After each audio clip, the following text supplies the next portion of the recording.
He's of political economy. Thank you for coming on this morning, Prof. Glad I could join. Well, we always have, little challenges preparing for elections every 4 years. But this particular one seems very interesting. We've seen how the primaries across different political parties have held. But should we really be worried? Because it appears as though at the end of the day, we'll always somehow just pull through. That's the problem with Nigeria. Somehow we're expecting the hand of God to fix things. But count the costs. Nigeria is the most miserable place to live on the planet Earth right now. Wow. That is the cost. No, take any indicator.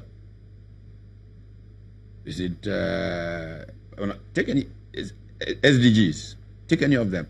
Nigeria is at the bottom of almost everything. There's a prize.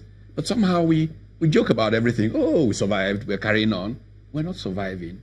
Millions of people are hungry and dying out there. We're not surviving. Everywhere in Nigeria is a war zone. Ask the elite in Kaduna how they come to Abuja. They're scared to drive on that road. Just go around the country. That is not surviving. If we don't fix this, we're dealing with an existential crisis. That's what we're dealing with. This is quite interesting because, I mean, you're a member of the ruling party and you have this perspective. So does that suggest that you don't share these views with your members? It's a crisis of elite in Nigeria. Forget the party now. Every party's primary was a joke. We know that. I sometimes ask myself how people like you are able to sleep. Because you engage these things every day and you know the thing is a farce. Somehow you have to carry on. How do you sleep? Our country is in deep trouble. And real patriots need to step up and begin to think, how do we fix our country? This is not the dream that the founding fathers had. Something has to be done now. I think that we've impoverished the people so much that they can't think anymore. They're just trying to survive. And they're just carrying on. And the elite somehow is so limited in the way it sees its moment. Hey, okay, it's a mess. I buy a Jeep so I can get to my house. Oh, it's really a mess. I get 20 people in uniform with arms to escort me where I'm going anywhere. It's okay. And so we live this lie. And our country is unfortunately not claiming the promise of its founding fathers. Our country is unfortunately not living its role. We talk about giant of Africa. And ask anybody who's making a major decision about what to do in Africa, who they are thinking of, where they are thinking of. So we've got to come to some reality about the fact that the way we organize ourselves is not getting our country to where it deserves to be. It's not getting our people to where it deserves to be. And elite have a certain role in making this kind of thing happen, which because of the very narrowness of that elite is creating, in fact, a new kind of fascism in Nigeria, the desire for totalitarian domination of others.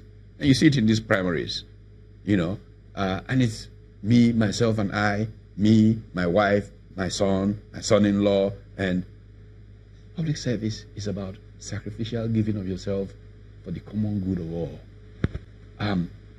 But it's become an enterprise until we can go back to the mindsets of the Awolowos, the Azikiwes and co. We have a country that we're losing.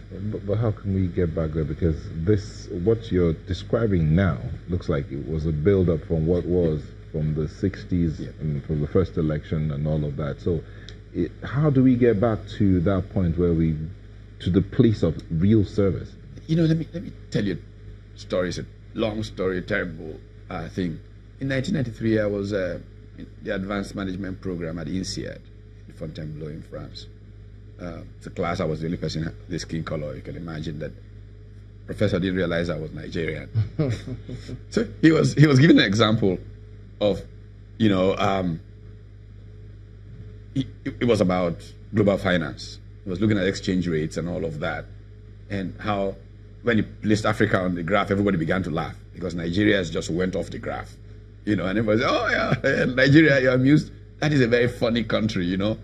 And then he went on this long story about his only visit to Nigeria, what happened to him at the airport, how the aircraft was landing before it landed, people were getting up to take their bags, all those Nigeria things, and everybody was like laughing. These are vice presidents of the world's leading corporations in this class, people who make decisions of investment in Nigeria. But I think where I want to get to, you know, after this incredible story, is that he says, you know, you laugh at that country. It's a country that wakes up every morning, loads a machine gun, and begins to shoot itself in the foot. They will continue falling and falling and falling until they get to somewhere where they can fall no further. Gentleman's name is Ingo Walter. He's a famous professor of global finance from the Stern School of Management in New York. You know, and he said, you know, some of the most brilliant people I have met, strangely, come from that country that shoots itself in the leg every day. But what I think will happen to that country is that when it has fallen to the bottom, they look themselves in the face and say, what the hell are we doing to ourselves? So when that happens, Nigeria will come straight to the top because they have the smartest people. It was a remarkable experience. This is how many years ago? And the story is still true. Maybe Nigerians are not measuring how far they've fallen. And maybe when we hit that bottom, somehow we'll realize, my goodness, maybe then we can begin to come up.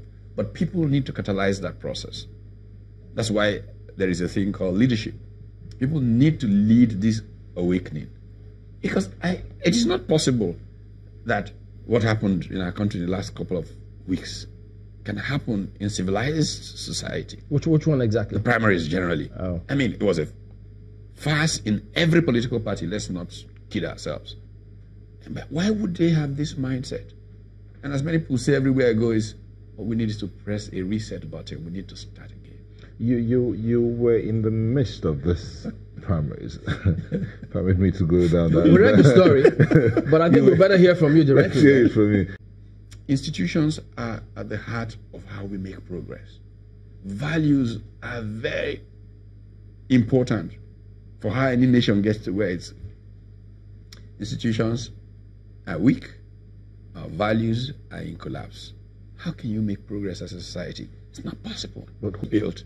Institutions evolve from the collective engagement of interested parties. What we're doing is part of institution building. Of course, one of the most brilliant discussions of the subject was offered by a gentleman who won a Nobel Prize in Economics for it, Douglas North, in a 1990 book, Institutions, Institutional Change, and Economic Performance. And he basically argues that institutions evolve from this kind of engagement. What's the role of civil society? And I'm angry with civil society in Nigeria because it is not awake. It is civil society that shouts about this being wrong, that being right. And then in the engagement, I love Gani Fawemi because he went to court on every matter.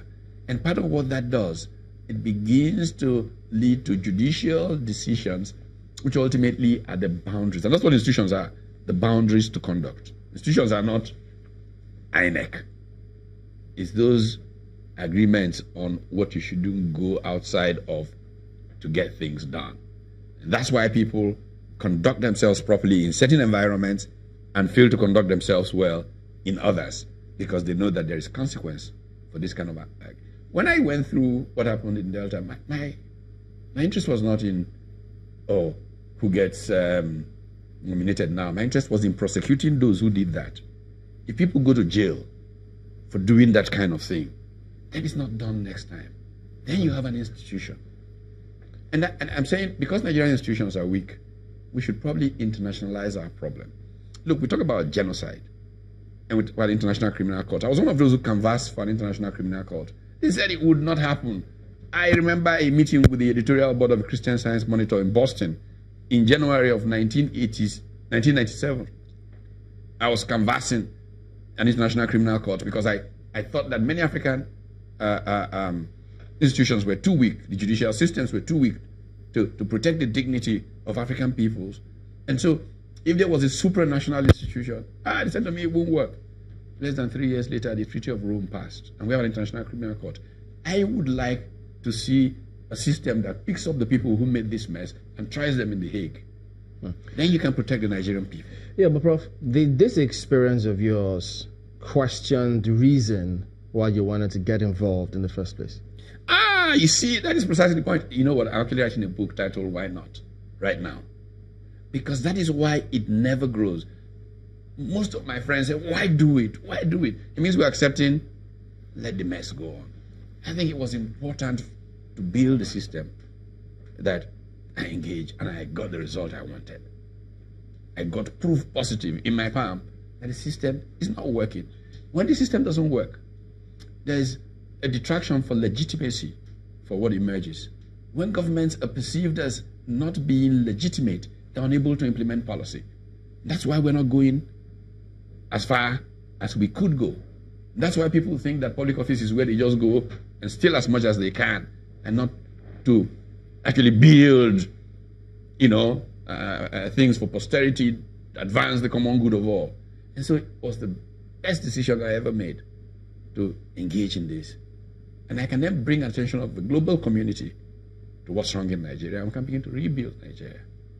But at the moment, we incredibly, we met a lot of young people out there who are still very optimistic in spite of all. There's so many of them who know nothing other than military days of their lives. You have a lot of people who've left their jobs. They've gone into politics trying to make that difference. But we're evolving. And for those people, they can't back out now. I mean, we can't give up on the country because there's still so many incredibly, very lovely. We shouldn't anyway. We shouldn't give up on our country. That takes us back to us, the people. Yes. What should we be doing as a people? People should mobilize. The people should organize themselves. Look, I give a simple example. I had the good fortune of being in Manila, in the Philippines, a week before Estrada was forced out of office. And I was talking about it in Salzburg in Austria last week. And there was some gentleman from the Philippines who actually works right now with Estrada, who is now a kind of mayor or something. I went to church on Sunday. I couldn't believe it was church. The priest was railing against this president. And the whole community, within 1 week, Estrada was out of office. The same thing that happened to, of course, the ultimate dictator, Ferdinand Marcos. These small women with their rosaries were on the streets, and General Ramos was ordered to move his tanks against these small women with their candles and their rosary beads. And Ramos kind of moved and looked at the women, looked at his tanks, and turned the tank against the palace. And that was the end of Marcos. We need a new people power in our country. How do we achieve that? You see, our young people are on social media, and most of the times they are abusing each other unnecessarily. They can use it for good by mobilizing and educating people for what we need to do as a country to be a better people. Again, my great fortune of wandering around this planet. I was in Cairo. I went to do some work for the Afro-Exim Bank in the middle of the Arab Spring. And in my hotel, I was in the Sheraton in Heliopolis. In the evenings, when they come back from Tahrir Square, you would see the waiters bubbling with excitement, showing you the video clips from their phones of the activity of that day. People got to realize that it's their country. And if they don't build it, nobody will build it for them. And at least raise their voices. We need leaders to help them raise their voices. And if these voices get raised, the potential of Nigeria is still extraordinary. Mm-hmm. Now, the other side will be, you said the people need to this is our country, this is what we need to do. The question is, do they know the potential of their country? And that's why leadership matters. That's why civil society. But what if the leadership, who provides that leadership? Can the people provide the leadership for themselves? Because if they're waiting for someone to lead them, they might not even believe in the person who's leading. Leaders get thrown off. They come from amongst the people. And they come from a certain heart for service. And others will identify from amongst themselves people who have that heart. In fact, one of the things I detest the most in this whole business is, they say you have not shown that. You don't show. leadership, in my understanding, people come to you and say, look, we've seen something in you. Could you kindly do this for us? And then the capacity flows in. It's not something you hustle for. People who hustle for position are usually not even the right people for it, because they have motives that are typically ulterior. So what I think that all people need to do is see themselves within their small spheres. My faith, my belief, is that we are created as people to be benefit to our neighbors. We are gifts one to another. And in that exchange of gifting one to the other, we come to a collective sense of self. We Africans, we're the ones who say, I am because we are. And that sense of community has always been with us. Why did we lose it? How did we lose it? One of the terrible things that happened to our country is the death of the students' movement. Many of us cut our teeth as student leaders in the university. And in fact, somebody who I respect a great deal was the one who brought it back to me. A couple of months ago, I was chatting with General Alania Kiriade, and he was talking about not too young to run and all of that. Oh, how Nigerian youth are complaining about Macron coming up in France and then in Austria and Italy. He says, look, many of those fellows cut their teeth in the student movement. But in Nigeria, we've killed it. When people like you, referring to me, were students, that's where you cut your teeth. So what did we do? A very selfish political class, selfish military, destroyed the student movement. And today, we are not finding recruitment ground for those young leaders. Well, Prof, there's this school of thought that some politicians hold. I guess you hear it time and again. Some of them think that, well, they accuse technocrats, young people, of not being able to stand the heat, not trying to understand the system. That they just they think that they can just get in there and change it just like that, like magic. That they need to learn the tools of the trade, understand how it works, get a critical mass, get in there, see how they play with the system before you can make the change. But if you come in with a message and think you can change it immediately, some think it can't work. Look, people invent all kinds of rationalization of their bad behavior. What's the system? I've been around this system for so long. For all intents and purposes, I'm an establishment person. Let's be very frank. There's nobody who has run Nigeria since I was 19 years old that I have not had personal conversation. We've not been friends. Nobody. And so, I am not some guy from some fringe out there. But the truth is that there's not enough sincerity to understand that, there's something bigger than me that we are pursuing. And to allow people to work together. I was in Abuja yesterday. I was chatting with a number of people, Mambugaje and co. He says, look, we need to all sit down and figure out what we want to do with our country. Because this not having elite consensus is costing us so much. I think that it is not hard to see Nigeria's potential and to see that just seriousness of purpose can get us there. What has happened is that a few people who are scared of their own limitations, who fear that they may not be able to compete, have created criminal loops to try and corner the system. You see, the grave danger Nigeria faces today is that our political parties have, for all intents and purposes, be hijacked by criminal gangs.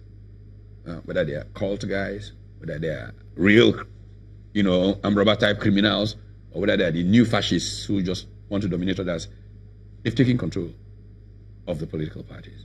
And we've now created a national security crisis. And that national security crisis is such that many of the people who are watching us from outside are looking at what is emerging as a new leadership, quote unquote, elite in Nigeria.